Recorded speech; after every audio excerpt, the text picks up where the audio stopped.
எல்லாருக்கும் வணக்கம். இந்த வீடியோவில் என்ன பார்க்க போகிறோம்னா, நீட் ப்ரீவியஸ் இயர் கொஸ்டின் பேப்பர்லேருந்து ஒரு கொஸ்டின் பார்க்க போகிறோம். இது நீட்டாக இருந்தாலும் நம்ம ஜேடபிள்யூ படிக்கிறவங்களா இருந்தாலும் அவங்களுக்கு உதவும். ஏற்கனவே வந்த அந்த மெட்டீரியல்லேருந்து தான் பார்க்க போகிறோம், அதனால் இதை நம்பலாம். இது என்ன கொஸ்டின்னா, first unit dimension based question, அதாவது டைமென்ஷன் ஆஃப் ஃபிசிக்கல் குவான்டிட்டிஸ் அப்படின்ற கொஸ்டின் வந்து இமேஜும் காட்டுறேன், நான் அதை படித்தும் காட்டுறேன். Consider that sigma S small KB B இது வந்து எதை ரெப்ரசன்ட் பண்ணுதுன்னா, Stefan Boltzmann constant and Wien's displacement law constant, இது மூணுத்தையும் மென்ஷன் பண்ணுதுன்னு சொல்கிறாங்க. Sigma S Stefan Boltzmann constant என்னென்னா, ரெண்டு பேர், ஒன்று ஸ்டீஃபன் ஒன்று போல்ட்ஸ்மேன், இவங்க ரெண்டு பேரும் இதில் ஒருத்தர் வந்து தியரிட்டிக்கலாகவும் இன்னொருத்தர் வந்து எக்ஸ்பெரிமெண்டலாகவும் கண்டுபிடிச்சிருப்பார். அதனால் அவங்க ரெண்டு பேரும் சேர்த்து இதுக்கு பேர் வச்சுருப்பாங்க. அடுத்து கேபி, இது போல்ட்ஸ்மேன் கான்ஸ்டன்ட். இந்த டாபிக் வந்து உங்களுக்கு எதில் வரும்னா, தெர்மல் ப்ராப்பர்ட்டிஸ் ஆஃப் மேட்டர் அப்படிங்கிறது, அதில் வந்து ஹீட் ட்ரான்ஸ்ஃபருங்கிற சப்டாபிக்குள்ளே பிளாக் பாடி ரேடியேஷன் அப்படிங்கிற இடத்துல இந்த டெல்எஸ் கண்டுபிடிக்கிற மாதிரி வரும். இந்த போல்ட்ஸ்மேன் கான்ஸ்டன்ட் ஸ்மால் கேபி இது உங்களுக்கு எந்த டாப்பிக்கில் வரும்னா, உங்களுக்கு வந்து இந்த கைனெட்டிக் எனர்ஜி அப்படிங்கிற ஃபிசிக்ஸ் 11th இந்த செகண்ட் பார்ட் புக்கில் வந்து உங்களுக்கு ஐடியல் கேஸ் அப்படிங்கிற அந்த டாபிக் அதெல்லாம் இருக்கும். அதில் வந்து இந்த பிவி = KT அந்த ஃபார்முலாவுக்கு கீழே சால்வ் பண்ணிட்டு வரும்போது இந்த போல்ட்ஸ்மேன் கான்ஸ்டன்ட் கேபி கிடைக்கும். அடுத்து இன்னொன்று இந்த பீன்னு ஒன்று சொல்கிறாங்க இல்லையா, இந்த பி வந்து அந்த புக்கில் அந்த பீன் மென்ஷன் பண்ணிக்க மாட்டாங்க. ஆனால் இங்கே வந்து ஸ்மால் பிங்கிறது எதை ரெப்ரசன்ட் பண்ணுதுன்னா, வெயின்ஸ் டிஸ்பிளேஸ்மெண்ட் லா கான்ஸ்டன்ட் அப்படின்னு சொல்லி ஒன்று மென்ஷன் பண்ணுதுன்னு சொல்கிறாங்க. இதோட இந்த டைமென்ஷன் ஃபார்முலா இந்த மூணுத்தையும் வந்து எப்படி போடணுன்னா, இதோட பவர் -1 போட்டு இது மூணையும் மல்டிப்ளை பண்ணால் இன்னும் ஃபைனல் வரும் அப்படின்னு சொல்லி இந்த கேள்வியில் கேட்டிருப்பாங்க. ஆப்ஷன்ஸும் உங்களுக்கு காட்டுறேன். இது என்னென்னா வந்து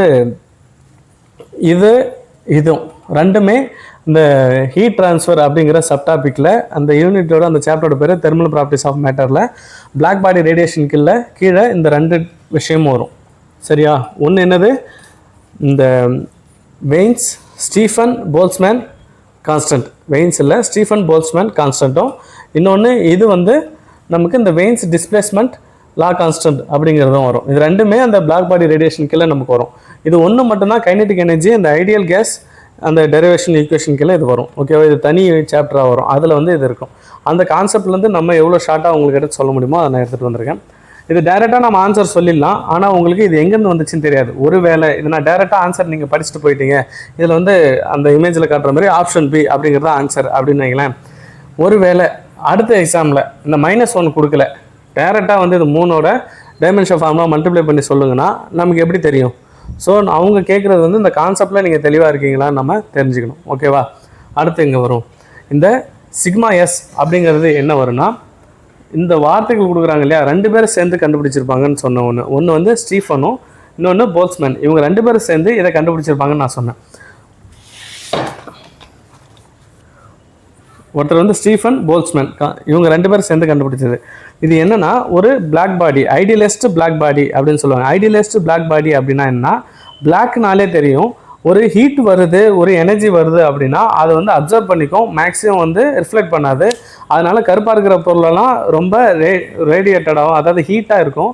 இதே வெள்ளை கலர் சில கலர்ஸ் இருக்கும், அந்த கலர்ஸ் எல்லாம் வந்து மேக்ஸிமம் ரிஃப்ளெக்ட் பண்ணிடும், அப்சர்வ் பண்ணுறது கம்மியாக இருக்கும் அப்படின்னு சொல்லுவாங்க. இவங்க எடுத்துக்கிற பிளாக் பாடிங்கிறது என்னென்னா, அது வந்து மேக்ஸிமம் எனர்ஜியை அப்சர்வ் மட்டும்தான் பண்ணிக்கும், கொஞ்சம் கூட ரிஃப்ளெக்ட் பண்ணாது. அதுதான் பிளாக் பாடின்னு சொல்கிறாங்க. அதுதான் வந்து இப்போ நம்ம இந்த பிளாக் ஹோல் அப்படின்லாம் சொல்கிறாங்க இல்லையா, அப்போ அந்த பக்கம் போகும்போது எது போனாலும் அது மொத்தத்தையும் உள்ளே இழுத்துக்கும் அப்படின்னு சொல்லி நிறையா அந்த யூடியூப்பில் கதைகள் அந்த மாதிரிலாம் நிறைய கேள்விப்படுவோம். அது நிஜமாக இல்லையான்றதெல்லாம் அது அடுத்த கதை, அது சயின்டிஸ்ட் லெவலில் யோசிக்க வேண்டிய விஷயம். இதில் வந்து இந்த பிளாக் பாடிங்கிறது மீனிங் இதை தான் சொல்கிறாங்க, ஒரு கற்பனையான ஒன்று எடுத்துக்கிறாங்க. அதாவது கற்பனைன்றதை விட ஒரு ஐடியலிஸ்ட்டு, அதாவது ஒரு கால்குலேஷனுக்காக ஒரு சுத்தமான ஒரு விஷயத்தை எடுத்துக்கிட்ட மாதிரி. இப்போ எப்படி மோஷனில் வந்து ஒரு பஸ்ஸே நகர்ந்தாலும் அது ஒரு பாயிண்ட் நகர்ற மாதிரி கணக்கு வச்சுக்கிட்டா தான் அதை கால்குலேட் பண்ண முடியுமோ, அதே மாதிரி இந்த இடத்துல ஒரு black body, perfect black body, அதில் படுற எல்லா ஹீட்டுமே அது கம்ப்ளீட்டாக இழுத்துக்குது அப்படின்னு சொல்லி கணக்கு போடுற மாதிரி அவங்க எடுத்துப்பாங்க. அந்த பிளாக் பாடியில் படுற அது எல்லாத்தையுமே அப்படி எடுத்து எவ்வளோ ஹீட்டு படுதோ, டெம்பரேச்சர் படுதோ, அது மொத்தத்தையும் எடுத்துக்கிட்டு எவ்வளோ வெளியிடும்னா, டெம்பரேச்சர் எவ்வளோ படுதோ அந்த டெம்பரேச்சரோட 4 times பவர் வெளியிடுமா. இப்போ வந்து ஒரு கெல்வின் அளவுக்கு அது உள்ளே விழுதுன்னா அப்போது 1/4 வெளியிடும். அப்போ 2 கெல்வின் அளவுக்கு வெளியிடுதுன்னா அதை வந்து மேலே படுதுன்னா அப்போ 2/4 எவ்வளோ? இப்போ 1லேருந்து 2க்கு போகும்போது ஒரு டிகிரி தான் மாறி இருக்கும், 1 கெல்வின் தான் மாறி இருக்கும். ஆனால் இதை வந்து பவர் 4 போடும்போது 1 தான் கிடைக்கும். இதை பவர் 4 போட்டால் நமக்கு 2 2 4 4 2 8 16. அப்போ இதோட 8 டைம்ஸு இது வந்து பெருகிடுச்சு. இப்போ மறுபடியும் இதுவே வந்து 3 ஆகிடுது, இன்னும் ஒரே ஒரு கெல்வின் தான் எக்ஸ்ட்ரா ஆகுது. அப்போ இது என்ன ஆகும்? 81 டைம்ஸ் ஆகிடும். 3/4 போட்டால் 81 வந்துடும். அப்போ இதிலேருந்து இது எவ்வளோ மடங்கு போயிருக்கு அப்படின்னு பார்த்தீங்கன்னா இது அதிகமாகிட்டே போய்கிட்டே இருக்கும். ஓகேவா? இது வந்து எவ்வளோ போயிருக்கும்? 27 டைம்ஸ் போயிருக்கும். ஓகேவா? சரி, அப்போது எவ்வளோ டெம்பரேச்சர் படுதோ அதை விட எவ்வளோ எமிட் பண்ணுது, அதோட பவர் 4 அளவுக்கு எமிட் பண்ணுது. அப்போது அந்த எமிட் பண்ணுறது இது எதுக்கு ஈக்குவலாக இருக்குன்னா அந்த எமிட் பண்ணுற எனர்ஜி, ரேடியன்ட் எனர்ஜி. அந்த ரேடியன்ட் எனர்ஜி இது வந்து ஈன்னு சொல்லுவாங்க, ஹெச்னு சொல்லுவாங்க. நம்ம ஹெச்னு போட்டுக்கலாம், ஈன்னு போட்டுக்கலாம், இதை ஒன்றா போட்டுக்கலாம். இங்கே நம்ம வந்து டெரைவ் பண்ண போகிறது டைமென்ஷனல் ஃபார்முலா தான். இந்த ஈங்கிறது என்னென்னா வெறும் ரேடியன்ட் எனர்ஜி மட்டும் கிடையாது, radiant energy per metre square per second. ஈங்கிறது என்ன? ஒரு எனர்ஜி வெளியாகுது, எவ்வளோக்கு? பர் மீட்டர் ஸ்கொயர் பர் செகண்டுக்கு. எனர்ஜிங்கிறது என்னென்னா ஒரு ஜூல் அளக்கிற ஒரு விஷயம் அப்படின்னு வச்சுக்கிட்டிங்கன்னா joule divided by metre square per second. ஓகேவா? இப்போ ஜூலை நம்ம கண்டுபிடிக்கணும்னா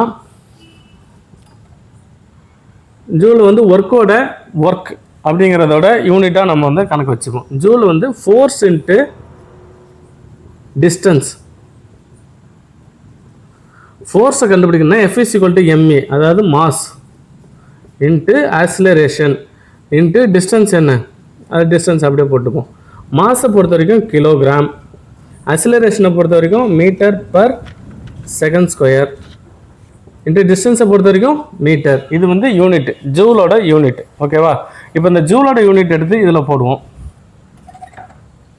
kilogram metre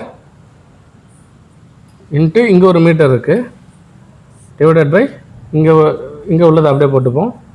metre square into second, இந்த செகண்ட் ஸ்கொயர் 2 மீட்டர் ஸ்கொயர் போயிடும்.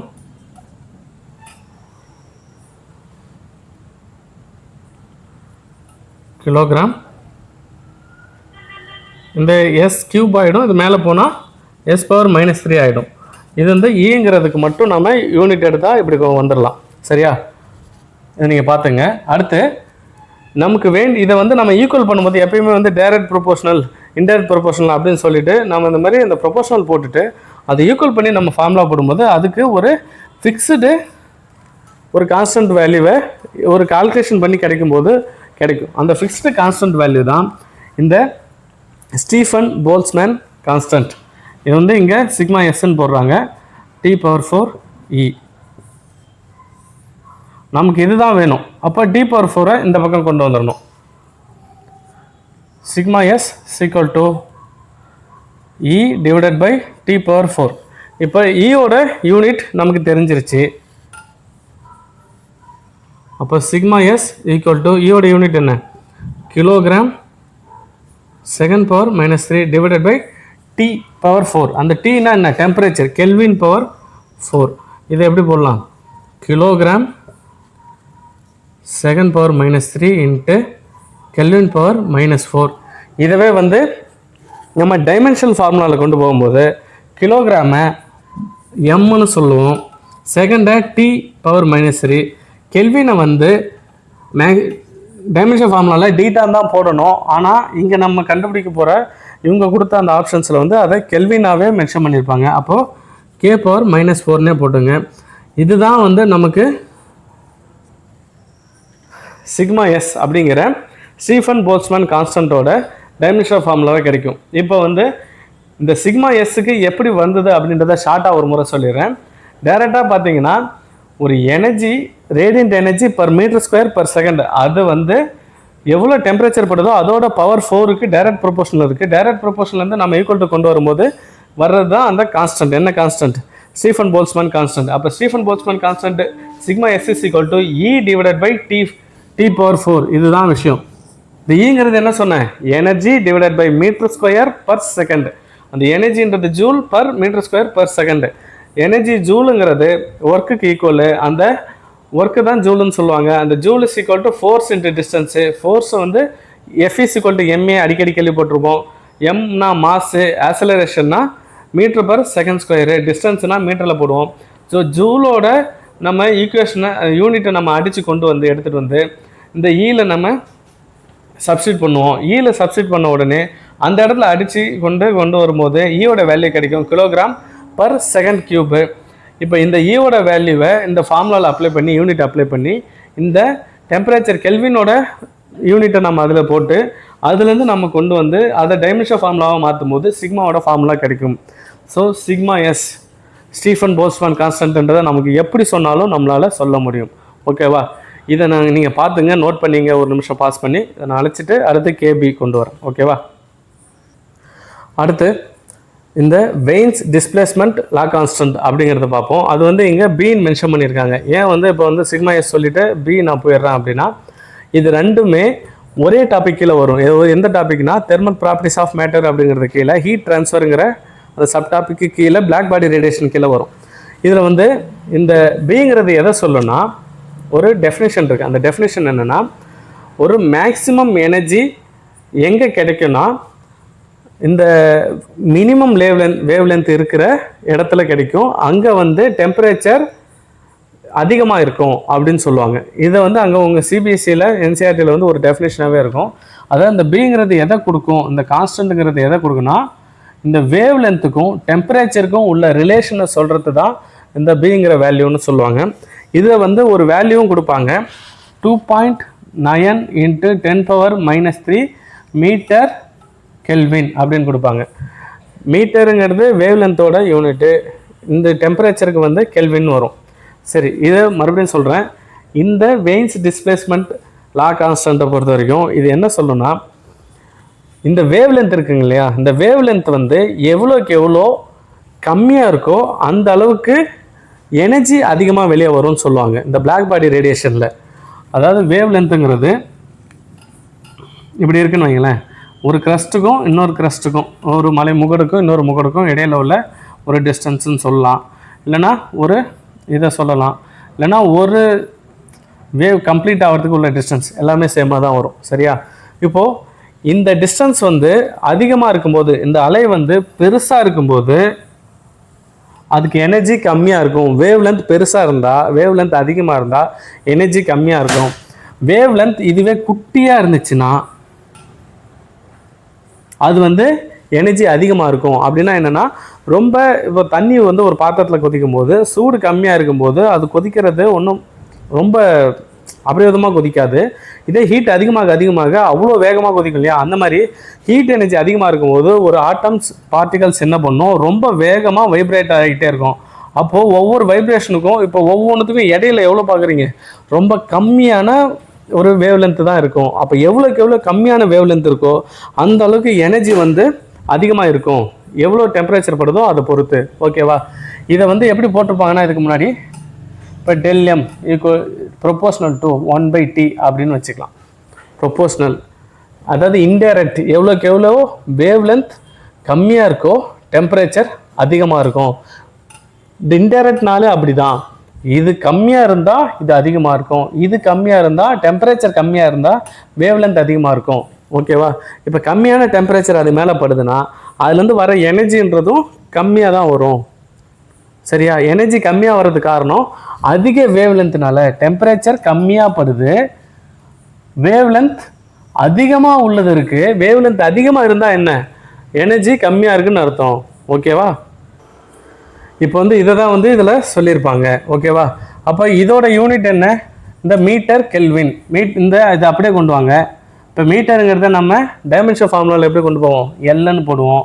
கெல்வின்ங்கிறத அதே கேன்னு இந்த இடத்த பொறுத்த வரைக்கும் நம்ம யூஸ் பண்ணிக்கிறோம். இப்போ B = LK. இதை நம்ம அடிச்சுட்டு இதில் நான் போட்டுறேன். இதை ஒரு நிமிஷம் பார்த்துங்க, பாஸ் பண்ணி நோட் பண்ணிங்க. ஓகேவா? அடுத்து போல்ட்ஸ்மேன் கான்ஸ்டன்ட். போல்ட்ஸ்மேன் கான்ஸ்டன்ட்னா இந்த ஸ்மால் kb. இது என்ன சொல்ல வரும்னா, இது வந்து நமக்கு எந்த யூனிட்லேருந்து வரும்னா, இந்த கைனெட்டிக் எனர்ஜி அப்படிங்கிறது அந்த ஃபிசிக்ஸ் 11th part 2 புக் தான். அதில் வந்து இப்போ உள்ளதுபடி பார்த்தா உங்களுக்கு அந்த 12th யூனிட்டாக வரும்னு நினைக்கிறேன். அதில் வந்து அந்த ஐடியல் கேஸ் சொல்யூஷன் அப்படிங்கிற ஒரு டாப்பிக்கில் அதெல்லாம் வரும். நீங்கள் அந்த யூனிட் ஸ்டார்டிங்லேருந்து பார்த்தா புரியும். அதில் வந்து இந்த நீங்கள் ரெகுலராக நம்ம ஒரு ஃபார்ம்லாம் பார்த்துருப்போம். இந்த பிவி ஈக்குவல் டு ஆர்டி அப்படின்னு பார்த்துருப்போம். இந்த ஆறுங்கிறது என்னென்னா இது வந்து ஒரு யூனிவர்சல் கான்ஸ்டன்ட் அப்படிலாம் சொல்லுவாங்க. 8 பாயிண்ட் சம்திங் அப்படின்னு ஒரு வேல்யூலாம் வரும். இதெல்லாம் இப்போ நமக்கு அவசியம் இல்லை. இதில் வந்து நம்ம முக்கியமாக பார்க்க வேண்டியது என்னென்னா பிவி ஈக்குவல் டு கேடி அப்படின்னு சொல்லி ஒரு ஃபார்முலா வரும். பிவி ஈக்குவல் டு கேடி. இது வந்து என்சிஆர்டியில் கேடின்னு இருக்கும். நம்ம ஒரு சமச்சீர் எடுத்துக்கிட்டிங்கன்னா சிடின்னு வரும். இந்த பிங்கிறது ப்ரெஷர், விங்கிறது வால்யூம், டிங்கிறது டெம்பரேச்சர் ஆஃப் எனி கேஸ். ஓகேவா? ஒரு குறிப்பிட்ட கேஸ் எடுத்துக்கிறாங்க அப்படின்னா கேஸ் அதில் உள்ள மாலிகூல்ஸ், அதில் உள்ள அந்த எனர்ஜி, அதை பற்றி தான் இந்த கான்ஸ்டன்ட் கண்டுபிடிக்கிற மாதிரி வரும். இந்த கேங்கிறது என்னென்னா proportional to number of molecules அப்படின்னு சொல்லுவாங்க. இந்த இடத்துல இதை ஈக்குவல் பண்ணும்போது கிடைக்கிறது தான் நமக்கு இந்த போல்ட்ஸ்மேன் கான்ஸ்டன்ட் கிடைக்கும். இந்த எண்ணுங்கிறது என்ன வரும்னா இது மோலோட நம்பர் ஆஃப் மோல்ஸ். இந்த சிம்பிள் வந்து மியூ அப்படின்னு சொல்லுவாங்க. இது வந்து நம்பர் ஆஃப் மோல்ஸ் இந்த சிம்பிளுக்கு அர்த்தம். என்ஏனா அவகாட்ரோ நம்பர். அவகாட்ரோ நம்பர்னால் நமக்கு சொல்லுவாங்க ஒரு 273 கெல்வினில் ஒரு அட்மாஸ்பியர் ப்ரெஷரில், ஒரு அட்மாஸ்பியர் ப்ரெஷர்னால் ஒரு 10⁵ பாஸ்கல் இல்லைனா Nm/m², அப்படிங்கிற அந்த ப்ரெஷரில் 22.4 லிட்டர் வால்யூமில் இருக்கிற மாலிகுல்ஸோட எண்ணிக்கைன்றது 6.022ன்னு வரும், இல்லைனா 23ன்னு வரும். என்சிஆர்டி புக்கில் 22. இதே நீங்கள் வந்து சிபி நம்ம சமைச்சர் எடுத்திங்கன்னா 23ன்னு வரும். நீங்கள் 22ன்னே எடுத்துங்க. பவர் 23 அப்படின்னு பர் மோல். ஒரு மோலுக்கு இவ்வளோ நம்பர்ஸ் வரும். இது வந்து அவகாட்ரோ நம்பர். இது வந்து ஃபஸ்ட் யூனிட் கெமிஸ்ட்ரியில் உங்களுக்கு படத்தோடு உங்களுக்கு வரும். அதாவது combination of law of combinations அப்படிங்கிற இடத்துல இது வரும். வால்யூமை கம்பேர் பண்ணி வரும். அவகாட்ரோ வந்து இங்கே யூஸ் ஆவார். சரி, இது வந்து ஒரு மோலுக்கு அப்படின்னும் போது அப்போது இது ஒட்டு மொத்தமாக இந்த எண்ணோட வேல்யூ என்ன வந்துடும்? இந்த ஈக்குவல் டு இந்த 6.022க்கு வந்துடும். சரி, ஓகே, முடிஞ்சு. இந்த கேபிங்கிற கான்ஸ்டன்ட் எங்கே வந்துருச்சு? இந்த கேங்கிற இடத்துல வந்துருச்சு. அப்போ கேபி இந்த இடத்துல போட்டால் இந்த ஃபார்முலாவை நம்ம எப்படி கொண்டு வரலாம்? PV equal to small KB N T. ஓகேவா? இந்த எண்ணுங்கிறது தான் என்ன சொன்னேன்? நம்பர் ஆஃப் மோல்ஸ் இன்ட்டு இந்த அவகாட்ரோ நம்பர். இதுதான். ஓகேவா? இப்போ வந்து 2 மோல் இருந்ததுன்னா 2 இன்ட்டு இந்த அவகாட்ரோ நம்பர். ஒரு மோல் இருந்துச்சுன்னா டைரெக்டாக இதை அப்படியே போட்டுக்கலாம், 1 இன்ட்டு சம்திங், அவ்வளோதான். இப்போ வந்து சரி, இந்த ஃபார்முலாலாம் கொண்டு வந்துருங்க. இந்த கேபியோட வேல்யூ என்ன அப்படின்னு பார்த்தா இந்த கேபியோட வேல்யூ வந்து நம்ம யூனிட் தான் நமக்கு வேணும். ஓகேவா? யூனிட் கண்டுபிடிக்கணும் அப்படின்னா இந்த கேபி இருக்கு இல்லையா, இந்த கேபியை பொறுத்த வரைக்கும் ஈக்குவல் டு PV/NT அப்படின்னு வருவீங்களேன். இந்த எண்ணுங்கிறது நமக்கு வந்து மோலோட வேல்யூ தான். அதாவது இது வந்து நமக்கு பர் மோல் அப்படின்னு இங்கே இருக்கும். இதுக்கு 1 மோல் அப்படின்னு இருக்கும். இப்போ இந்த மோல் கேன்சல் ஆகிடும். ஸோ இந்த எண்ணுங்கிறதுக்கு ஒரு யூனிட் இல்லாத மாதிரி தான் மீனிங். அப்போ இந்த இடத்த பொறுத்த வரைக்கும் நம்ம ஸ்மால் கேபி ஈக்குவல் டு இந்த பக்கம் கொண்டு வரும்போது PV/T அப்படின்னு போட்டுக்கலாம். PV/T.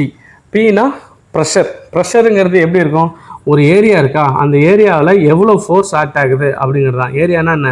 அது வந்து மீட்டர் ஸ்கொயர் அப்படின்னு வச்சுக்கோங்க. அப்போ ஃபோர்ஸ் பை மீட்டர் ஸ்கொயர் தான் ப்ரெஷர்னு சொல்லுவாங்க. ஃபோர்ஸ் என்னன்னு சொல்லுவோம்? M இன்ட்டு ஏ, அதாவது கிலோகிராம் இன்ட்டு ஏன்னு சொல்லுவோமா? ஏன்றது என்ன? Metre by second square. ஓகேவா?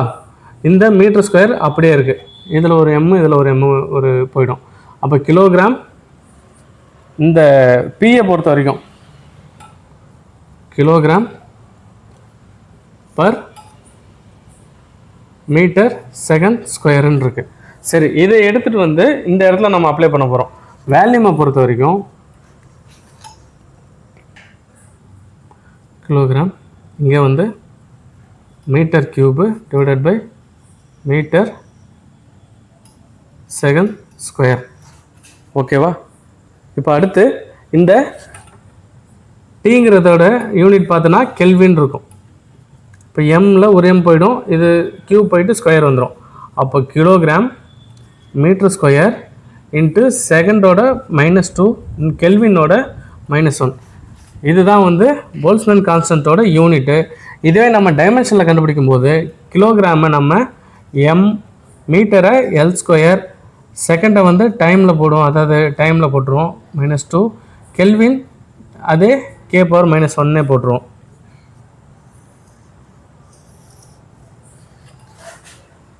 இதுதான் வந்து போல்ட்ஸ்மேன் கான்ஸ்டன்ட்டோட இந்த ML² T⁻−2 K⁻−1 அப்படிங்கிறதோட டெரிவேஷன் இப்படி வரும். இதை நம்ம சிம்பிளாக புரிஞ்சுக்கணுன்னா இந்த PV = KT, இந்த KTங்கிறது வந்து கேபி இன்ட்டு என்னு. இந்த எண்ணுங்கிறது n is equal to number of moles into நமக்கு அவகாட்ரோ நம்பர் ஆஃப் மோல்ஸ்ன்றதை ஒன்றுனே நம்ம போட்டுப்போம். இந்த ஒன்றுனே போட்டால் இது அப்படியே டேரெக்டாக அதில் வந்துடும். ஸோ இந்த மோல் கேன்சல் ஆகிடும். இது பர் மோல் அப்படிங்கிறதும் இங்கே ஒரு 1 மோலுங்கிறது கேன்சல் ஆகிடும். ஸோ இந்த என்னோட வேல்யூ வந்து இந்த இடத்துல யூனிட்டு எதுவுமே இல்லாமல் போயிடும். ஸோ இந்த கேபிங்கிற யூனிட் வந்து PV/Tயோட யூனிட்டை பொறுத்து நமக்கு இங்கே யூனிட்ஸ் கிடச்சிரும். அந்த யூனிட்ஸ்லேருந்து நமக்கு டைமென்ஷன் ஃபார்முலா நம்ம எடுத்துக்கலாம். சரி, அடுத்து இந்த கேபிக்கு ஒரு வேல்யூ கண்டுபிடிச்சிருப்பாங்க. 1.38 இன்ட்டு 10⁻⁻23 அப்படின்னு சொல்லி கடைசியாக நமக்கு இந்த ஜூல் பர் கெல்வின் அப்படின்னு சொல்லி போடுவாங்க. சரியா, ஜூல் பர் கெல்வின்னு நமக்கு ஒரு யூனிட்டும் சொல்லி போடுவாங்க. ஜூல் பர் கெல்வின் அப்படின்னு சொல்லி போடுவாங்க. அந்த ஜூலை வந்து நம்ம அடித்து நவுத்திட்டு வந்தாலும் நமக்கு கடைசியாக இதுதான் கிடைக்கும். ஓகேவா, அடுத்து வந்து இது எல்லாத்தையும் நம்ம கம்பைன் பண்ணி போடுவோம். ஓகேவா, சரி. இப்போ அடுத்து வந்து நமக்கு கொஸ்டின்ஸில் என்ன கேட்டிருக்காங்க அப்படின்னா, இந்த வேல்யூ அப்படியே போட்டுக்க வேண்டியதான். m(t⁻−3 k⁻−4) இதோட இன்வெர்ஸ் கேட்டிருக்காங்க. இதோட இன்வெர்ஸ்னால் m⁻−1 போட்டுங்க, l⁻−2 போட்டுங்க, t⁻ +2 போட்டுங்க, k⁻ +1 போட்டுங்க, இன்ட்டு l இன்ட்டு k. அப்படியே நம்ம நார்மலாக அடிச்சு நோத்தி சால்வ் பண்ண வேண்டியதான். இது m⁻+1 m⁻−1 முடிஞ்சா. அடுத்து இது t² இருக்குது, இது t⁻−3 இருக்குது. அப்போ t⁻−1 போட்டுக்கலாம். இது k இன்ட்டு k² இதில் நம்ம அடித்தா k⁻−2 வரும். அடுத்து இங்கே ஒரு l இருக்குது, இங்கே l⁻−2 இருக்குது, அதாவது l⁻1 இருக்குது. இதை அடித்தா l⁻−1 இருக்கும். அப்போ அது கடைசியாக நமக்கு மீறுறதுன்னு பார்த்தா நமக்கு l⁻−1 t⁻−1 k⁻−2 இருக்கும். இதுதான் நமக்கு ஆப்ஷன் பிங்கிற இடத்துல வந்த இந்த ∇s KB இன்வர்ஸ் பிங்கிறதோட வேல்யூ. சரிங்களா, தேங்க்யூ.